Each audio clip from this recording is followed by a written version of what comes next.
This is a demonstration of Flip for Mac. மண்டல பூஜைக்காக சபரிமலை ஐயப்பன் கோவில் நடை திறக்கப்பட்டதை அடுத்து ஏராளமான பக்தர்கள் மாலை அணிந்து விரதம் தொடங்கியுள்ளனர். கார்த்திகை மாதத்தின் முதல் நாளான இன்று சென்னை மகாலிங்கபுரத்தில் உள்ள ஐயப்பன் கோவிலில் சிறப்பு பூஜைகள் நடைபெற்றன. நீண்ட வரிசையில் காத்திருந்த பக்தர்கள் குருசாமியின் கையால் துளசி மணி மாலையை அணிந்து விரதத்தை தொடங்கியுள்ளனர். இன்னைக்கு கார்த்திகை 1 நாங்கள் எல்லாரும் மாலை போட்டிருக்கோம். எங்களோட குரூப்பா இந்த 40 நாளும் நாங்கள் விரதம் இருந்து எந்த தீயை எல்லாரும் பத்திரமா பார்த்துக்கிட்டு ஒன்றா கூடி பல இடங்களுக்கு போவோம், பூஜைகள் நடத்துவோம். எந்த ஒரு தீய எண்ணமும் இல்லாத அளவுக்கு எல்லாருமே வழி நடத்தி எங்கள் குருசாமி கூட்டு போவார்.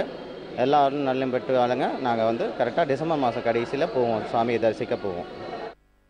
நெல்லை மாவட்டம் குற்றாலநாதர் கோவிலில் திரண்ட ஏராளமான பக்தர்கள் அருவியில் நீராடி சுவாமி தரிசனம் செய்து மாலை அணிந்து விரதத்தை தொடங்கினர். தென் மாவட்டங்களைச் சேர்ந்த பெரும்பாலான பக்தர்கள் செங்கோட்டை, ஆரியங்காவு வருபவர்கள் குற்றாலம் வந்து செல்வார்கள் என்பதால் அங்கு தற்காலிக கடைகள் அமைக்கப்பட்டுள்ளன. புனித ஸ்தலம்ங்கிறதுனால இங்கே நாங்கள் மாலை போட்டு ஒரு 10,000 பேர் கிட்டத்தட்ட போவோம். 20 கட்டின 41 நாட்கள் விரதம் இருந்து புறப்பட்டு சபரிமலைக்கு செல்வோம். இன்று விரதத்தை முதல் நாள் துவக்கியுள்ளோம். மண்டல நாட்களை விரத நாட்களாக கடைபிடித்து ஐயப்பனுக்கு உகந்த உடல் ரீதியாகவும் மன ரீதியான விரதங்களை இன்று ஆரம்பிக்க மிகவும் சிறந்த நாளாக இருக்கிறது.